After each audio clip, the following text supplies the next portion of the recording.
Olá, vocês estão me ouvindo, né? Estou me ouvindo bem. Bom, já estou respondendo a minha pergunta, né? Se eu não me vestir de preto, ainda posso ser designer. Espero que vocês tirem a conclusão de vocês no final da apresentação. Eu queria agradecer o convite. Eu estava assim pensando, caraca, entre todas essas pessoas, eu fui uma das que foi selecionada para estar aqui, assim. Então é muito especial. Eu lembro o primeiro dia tipo que eu fui, e aí eu vi, eu fiquei, meu Deus, essas pessoas são malucas, são coisas muito difíceis. Então estar aqui é muito especial. Então obrigada. Vamos lá. Olá. Então é isso. Obrigada por terem vindo também. Eu sou a Júlia Fagundes.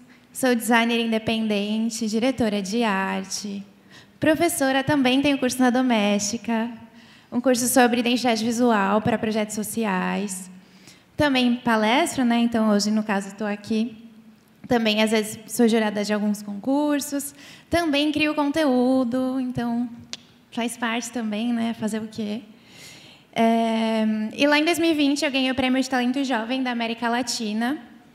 Faz bastante tempo, mas é muito especial. Acho que esse prêmio mudou muito a minha forma de me enxergar. Eu vou falar um pouco mais sobre isso, então por isso que eu ainda falo sobre ele.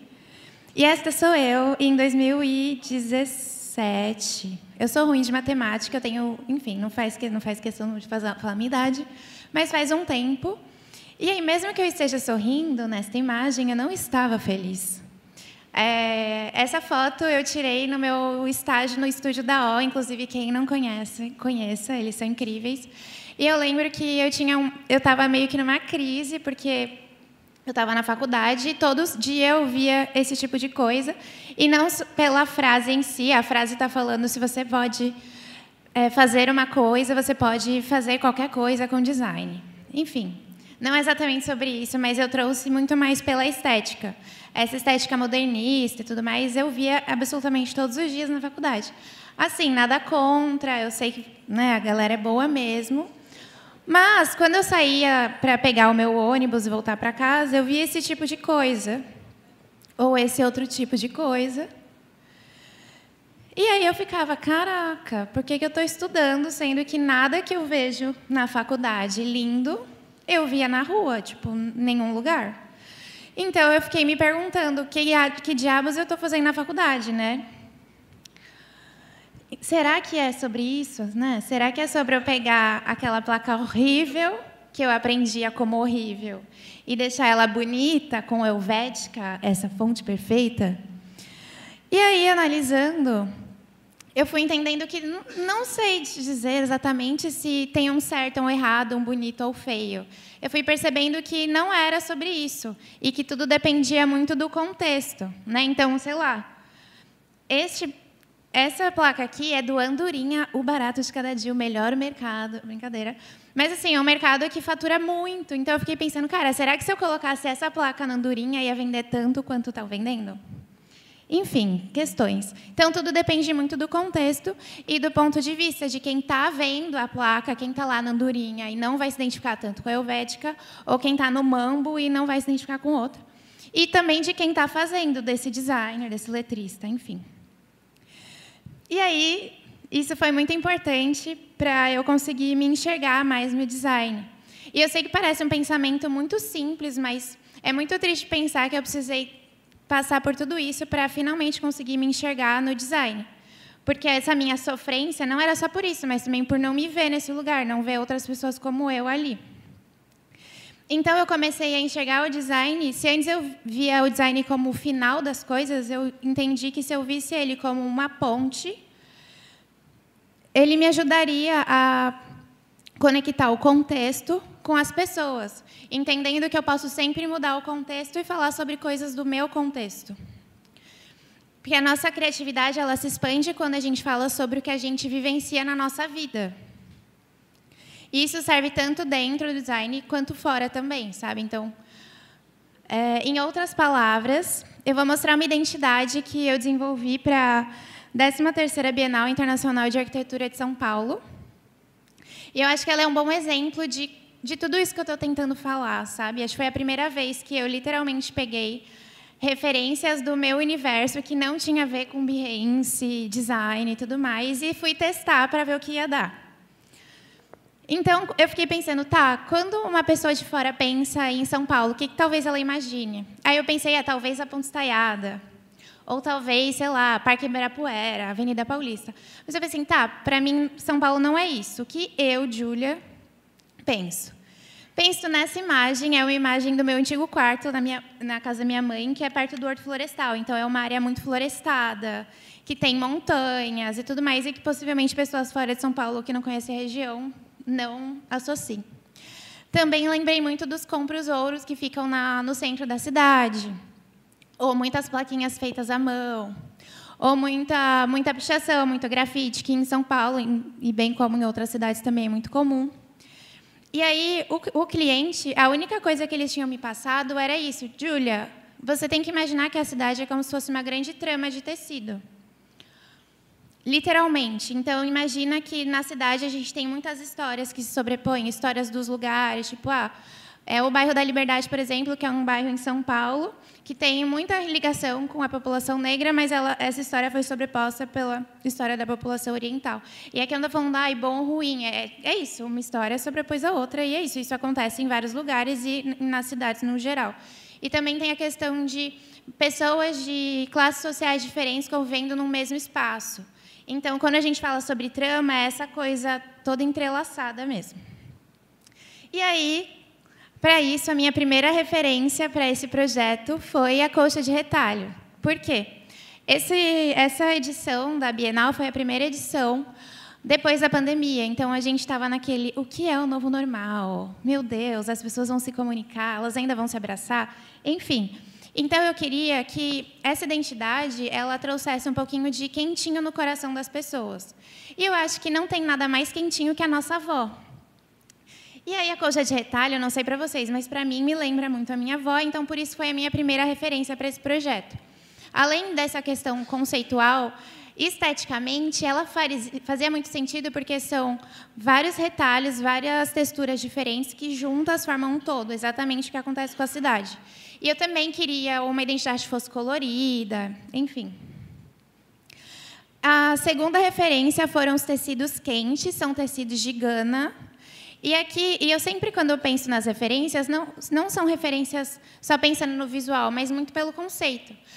Zilhões de coisas que a gente tem hoje, dentro, fora do design, foram criadas na África, mas a gente não fala sobre isso.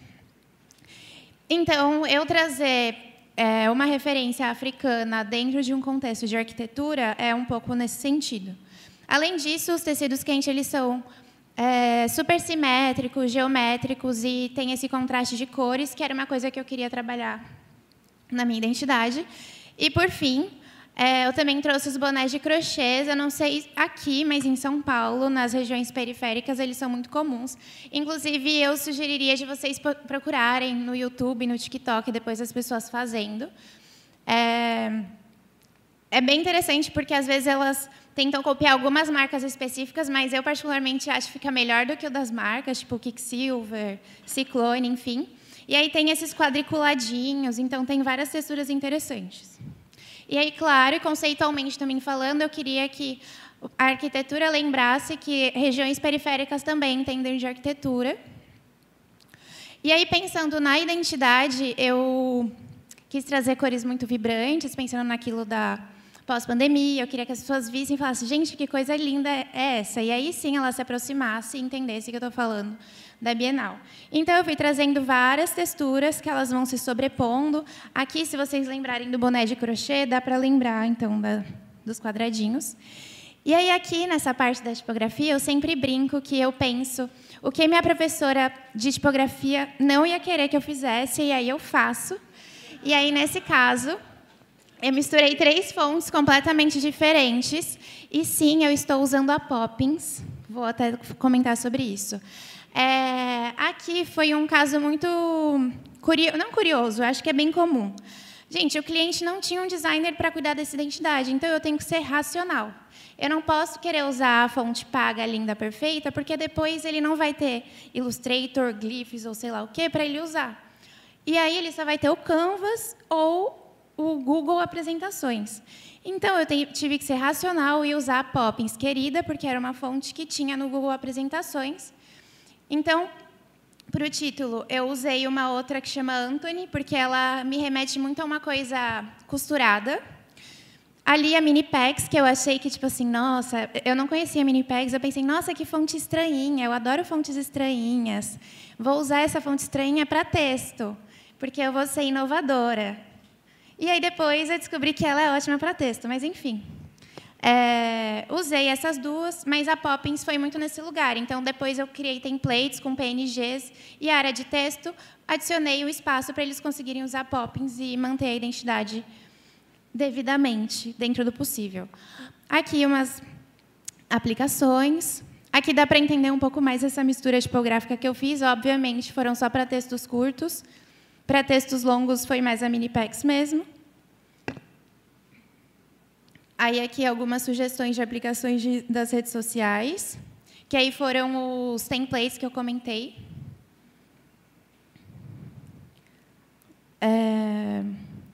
E aqui eu acho que foi legal pensar que essa identidade foi um teste para ver se eu estava maluca ou não. E aí eu vi que talvez eu não tivesse, porque esse projeto foi selecionado para a Bienal Ibero-Americana de Design de Madrid, ficou exposto lá. Então foi legal, assim, acho que a gente não precisa de prêmio para tudo, mas às vezes é bom para, tipo assim, ver que a gente não estamos pirando. E aí, peraí. Perdão. E eu tenho usado, então, o design como ferramenta para amplificar o que eu acredito, a partir do meu olhar e das minhas vivências, que é exatamente o que pode diferenciar nossas criações, né? Então, se antes eu tinha a minha pilha de talvez ter que me vestir de preto para ser aceita no meu estágio, hoje eu venho palestrar assim, bem colorida. Eu estava de óculos, mas não estava enxergando direito, eu tive que tirar. E aí, agora eu vou mostrar para vocês. Esse projeto vai ser a primeira vez que eu estou apresentando ele, de fato, assim. E eu acho que ele também é um projeto que resume tudo isso que eu estava falando, sabe? Então, eu desenvolvi a fonte e números para a camisa do Corinthians, aquela toda preta, sabe? Mas, na verdade, são 3. Tem a toda preta, a com degradê e uma outra que ainda vai lançar, e eu não posso contar.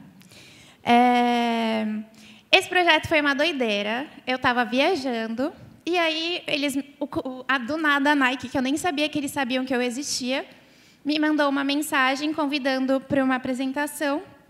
E, quando eu entrei na apresentação, esse era o primeiro slide. E aí eu fiquei, meu Deus, não tinha nem como falar que não era para mim.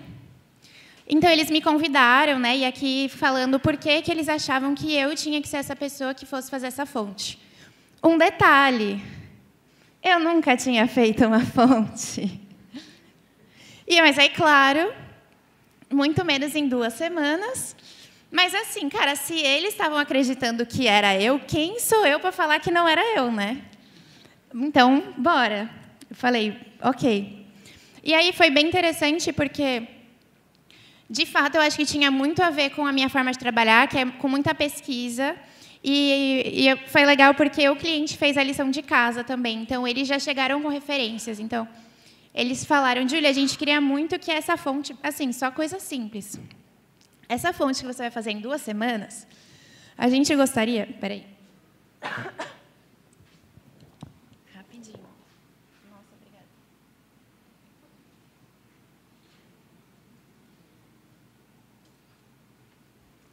Então, essa fonte que você vai fazer em 2 semanas, a gente gostaria que você conseguisse falar um pouco sobre imprensa negra. E aí, aqui foram algumas imagens que eles mesmos mandaram. E afrofuturismo. E aí, se der... Isso aqui foram os clientes que fizeram, tá? Eles falaram assim, então a gente fez essa montagem que resume o que a gente quer. Então, eles já tinham falado da imprensa negra, do afrofuturismo. E aí, eles colocaram aqui o Basílio, que é um jogador antigo do Corinthians, um jogador negro. E a gente queria, assim, um pouco de afrofuturismo, com essa referência a jogadores antigos e uma coisa assim que pense no futuro. Tranquilo, ok, obrigada. E aí, eu lembro que eu fiquei, beleza, o que eu vou fazer? E aí, claro que eu comecei a pesquisar, né? Então, relembrando alguns pontos muito importantes. A população preta e parda, ela representa mais de 56% da população brasileira. E, em 2020, os casos de racismo no futebol aumentaram 52%. Olha que interessante, não faz nenhum sentido, né? E, apesar de tudo, a população preta sempre fez e fará acontecer. Então, foi legal para eu relembrar de todas as coisas que a gente já fez e que não necessariamente se conectam diretamente com o futebol, mas quando eles trazem aquelas referências, eles me mostram que eu poderia ultrapassar esse limite. Então, ali tem a Dandara, ali tem uma festa black, que é isso. Tipo, se a gente pensar, é só uma festa, não é só uma festa, né? Tipo, onde jovens negros poderiam se reunir para pensar politicamente. Aqui os cadernos negros, quem não conhece, por favor, pesquise sobre. Foi o primeiro momento que as pessoas pretas puderam falar sobre elas mesmas. Movimento negro também. E aí aqui um exemplo do Voz da Raça, que é um dos jornais da imprensa negra também. E aí, claro, eu preciso conectar com o futebol. E se eu penso nos times, pelo menos de São Paulo, o Corinthians é o time que eu mais consigo conectar com esse todo. Assim. Eu não estou falando isso porque foi para eles que eu fiz, mas pesquisando, o Corinthians tem uma conexão muito grande com essa luta à democracia, com essa luta a questões raciais. Acho que é a primeira vez que é tão explícita, mas, de fato, fazia muito sentido, sabe? E aí foi... No meu processo criativo, eu gosto muito de sair na rua, ir em museu, tirar foto de coisas. Então, foi muito legal que eu consegui numa exposição que tinha essa frase: se os pretos velhos todo o café produziram, a eles todo o café pertence. Acho que eu não preciso explicar esta frase, e ela diz muito sobre todo esse processo, esse projeto, enfim. Então, a produção da diáspora africana atravessa fronteiras. Gente, vocês lembram todas as coisas que eles me pediram para falar? Eu fiquei, como que eu vou amarrar tudo isso? E aí, eu falar sobre a produção da diáspora, o que é a diáspora, né? Quem não sabe, vamos estudar. Brincadeira, eu vou explicar. Mas foi esse movimento, né, que infelizmente aconteceu de pessoas serem escravizadas e serem trazidas da África para o Brasil. E é claro que elas trouxeram muito conhecimento. E aí, muitas das coisas que a gente tem aqui hoje, que a gente faz culturalmente falando, foi por conta disso, por conta dessa relação. Então, foi uma forma, e eu falar sobre essas criações, essa produção, foi uma forma que eu encontrei de relacionar esse todo. E aí eu fui pesquisar também essa produção não só no Brasil, mas em outros países. Então, eu fui encontrando esses cartazes muito, muito fodas, muito lindos. Olha essas tipografias. Até que essa aqui, em especial, foi a que mais me encantou, pelas formas bem geométricas. Assim, eu queria que fosse uma tipografia que ela fosse muito marcante. Até porque, enfim, por toda a temática... Eu não sei se eu deixei muito enfatizado, mas é isso. Eles queriam que eu ficasse muito clara essa relação com a negritude, com essa luta antirracista, tá? E tudo mais. E aí, o que eu fiz? Eu juntei todas essas referências, e principalmente essa, e aí eu fui tentando adaptar. Sim, no Illustrator, eu tive aula de glifos agora, tá? Mas foi tudo ali no Illustrator, com muito amor e carinho. Vou deixar um pouquinho aí para vocês verem. E aí foi muito engraçado, assim, porque eu me vi um pouco na fala do Kaká, mas eu não tinha muito tempo para sofrer, né? Porque eu tive 2 semanas, então acho que eu sofri por 5 dias pensando o que eu vou fazer.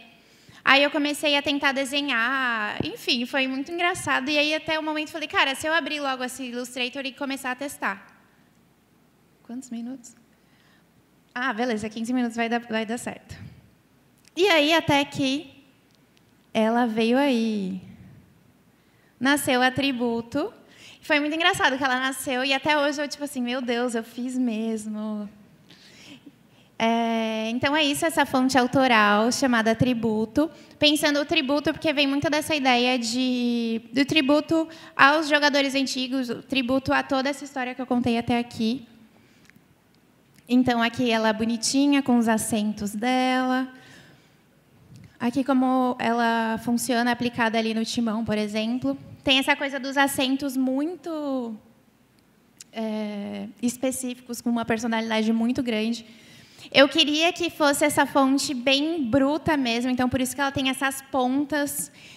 Foi legal também que, quando eu apresentei para o pessoal da Nike do Corinthians, eles relembraram muito do Art Nouveau, que não foi um lugar que eu olhei, Mas eles mesmos falaram, nossa, como a gente lembrou muito do letreiro que tinha no Pacaembu, né? E é isso, no Pacaembu tinha um letreiro que era de Arte Nouveau. Então, foi muito legal também, é muito legal quando esse tipo de coisa acontece.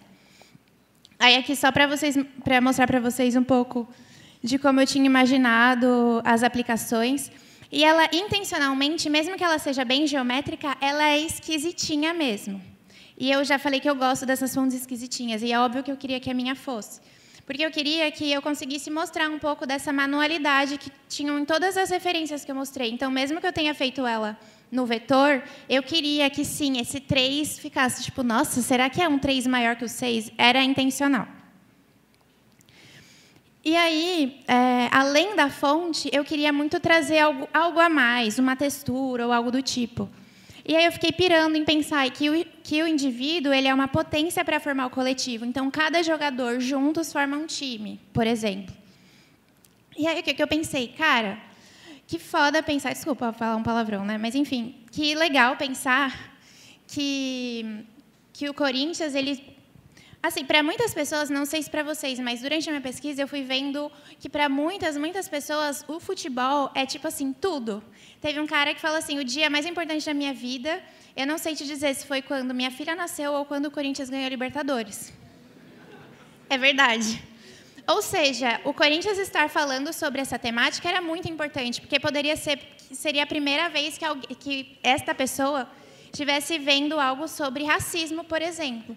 Então, eu falei, por que a gente não aproveita essa oportunidade para mostrar o nome de outras pessoas? Então, qual tinha sido a minha ideia? Eu tinha pego o nome de algumas pessoas pretas importantes de áreas diferentes, por exemplo, Ice Blue, né, do Racionais, e Carolina Maria de Jesus, que era uma escritora. Então, eu fiquei imaginando, putz, imagina que legal se eu pego cada uma das letras, dos números da atributo, e eu preencho com o nome dessas pessoas. Porque eu fiquei imaginando, e, cara, imagina o goleiro entrando lá com o número 1 do Luiz Gama. E eu fiquei imaginando, se eu comprasse uma camiseta, eu queria pesquisar quem foi esse Luiz Gama. Então, seria uma maneira das pessoas conhecerem mais essas outras pessoas. Enfim, eles amaram muito essa ideia. Ficou assim, inclusive, a picadinha. Só que amaram, só que falaram assim, Ju, a gente amou, mas a gente precisa de algo mais comercial e a gente adora o afrofuturismo. Assim, eu acho que tudo que eu falei é afrofuturista, porque eu estou falando de futuro e, ao mesmo tempo, revivendo um pouco das coisas do passado. Só que, quando a gente pensa em afrofuturismo, a maioria das pessoas pensam em roxo e dourado. É ok, né? Então, aí eu fui para um outro caminho, pensando muito nessa coisa de tradições e glórias mil que tem no hino. E é uma ideia de, a tradição dessa coisa de que eu contei sobre África e tudo mais. Glórias mil também, ela faz essa relação com a ideia de todos os jogadores que já passaram e o que pode vir de glórias também. E aí, o que eu fiz? Imagino que vocês conheçam os símbolos adinkra, são símbolos também africanos, super tradicionais. Então, eu selecionei 2 deles, o rene e o outro que eu não consigo falar o nome direito, mas está ali embaixo, se vocês quiserem ler. Eu peguei eles porque eles tinham simbologias que tinham relação com o que eu estava buscando para a camisa. E aí, eu fui fazendo umas montagens com eles, tentando pensar em como eu pego uma coisa muito antiga e transformo ela para tornar algo visualmente mais atrativo, mais contemporâneo. E aí eu fiz essa textura gigantesca e fui aplicando ela em cada uma dos números, pensando também nessa ideia de uma única textura formada por coisinhas individuais que formam esse todo. Então, é legal pensar que essa mesma textura está aplicada em todos os números, mas cada número tem o seu recorte especial, sabe? E aí, eu fiz algumas variações, essa não dá para ver direito. Também tinha essa versão, mas, no final, eles acabaram optando pela prata. Então, essa aqui foi... Enfim, tem algumas opções, porque a gente tem 3 camisas diferentes, né? Aí, aqui foi uma das aplicações. E aí, gente, isso aqui foi o que eu recebi da gráfica, tá? Tudo grudado, tá vendo? E aí eu fiquei com medo, né? Porque deu maior trabalho. Já pensou, vai lá, eu vou assistir na Globo e tá grudado assim? Eu falei, não, pessoal, pode me mandar, tá? E aí fui lá, eu fiz, sei lá quantas, 50 camisas dos números dos jogadores. E eu fiz isso aqui, eu printei agora, meu Illustrator. Foi o ó de fazer, mas eu não vou reclamar. Então é isso, eu pegava Kaique, pegava o K, alinhava embaixo.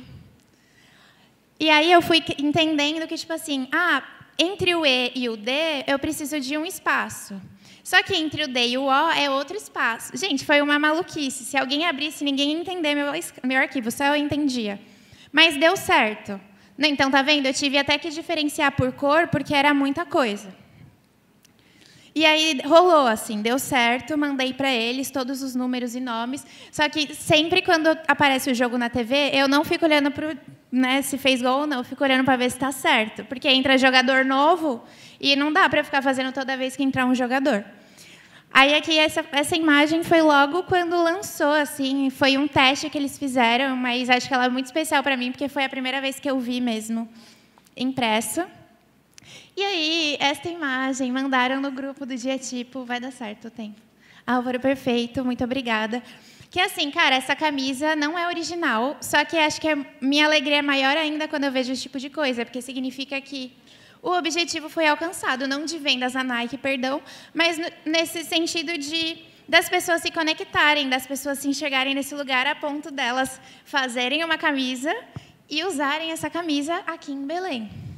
E aí também uma coisa muito legal, eu não consigo ler direito, mas enfim, teve muita repercussão assim esse projeto e eu coloquei um comentário especial que está falando assim: a camisa mais bonita dos últimos tempos foi feita por uma mulher preta com referência na nossa ancestralidade. Que demais, que bom ser corintiana.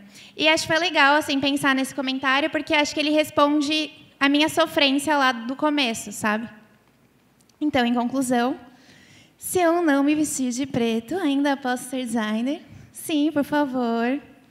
Aqui alguns outros projetos. Não vou passar isso, era para eu ter tirado. Obrigada. Aliás, eu vou deixar, foi nada a ver, eu vou voltar rapidinho. Vai dar tempo, eu tenho 1 minuto. Eu acho que esse vídeo, ele resume tudo o que eu falei. Putz, só que eu falei que não ia ter som. Peraí, gente, não estava contando com isso. Rapidinho. Putz, eu não sei se ele tem entrada. Tem?